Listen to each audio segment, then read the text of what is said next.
السلام علیکم محترم ناظرین و سامعین، ڈاکٹر یاسمین طارق کی طرف سے خوش آمدید۔ انسائکلوپیڈیا آف قرآن پاک چیپٹر نمبر 87 سورۃ الاعلیٰ۔ سورۃ الاعلیٰ قرآن پاک کے 30ویں پارے اما میں ہے۔ اس کا نام کس آیت سے لیا گیا ہے؟ یہ نام پہلی ہی آیت کے لفظ یہ اس کی عربی ہے اسم ربک الاعلیٰ سے ماخوذ ہے۔ ترتیب نزول کے لحاظ سے سورۃ الاعلیٰ قرآن پاک کی 8ویں سورت ہے۔ موجودہ ترتیب بتا دیں۔ قرآن پاک کی موجودہ ترتیب کے لحاظ سے یہ سورت 87ویں نمبر پر ہے۔ بتائیے الاعلیٰ کے لغوی معنی کیا ہیں؟ جلیل القدر، عظیم المرتبت۔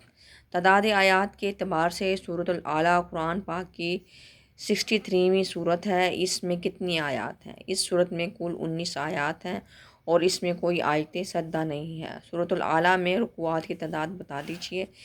اس سورت میں صرف ایک رکوع ہے اور یہ سورت قرآن پاک کی 7ویں منزل میں ہے۔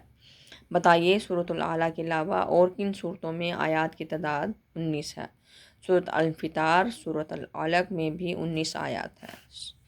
سورۃ الاعلیٰ میں کتنے کلمات اور حروف ہیں؟ اس سورت میں 72 کلمات اور 299 حروف ہیں۔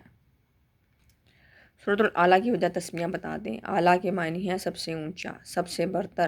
پہلے ہی آیت میں لفظ اعلیٰ کی وجہ سے سورت کا نام الاعلیٰ رکھا گیا ہے۔ سورۃ الاعلیٰ حضرت صلی اللہ علیہ وسلم کی مکی زندگی کے ابتدائی دور میں نازل ہوئی۔ اس کی شان نزول کیا ہے؟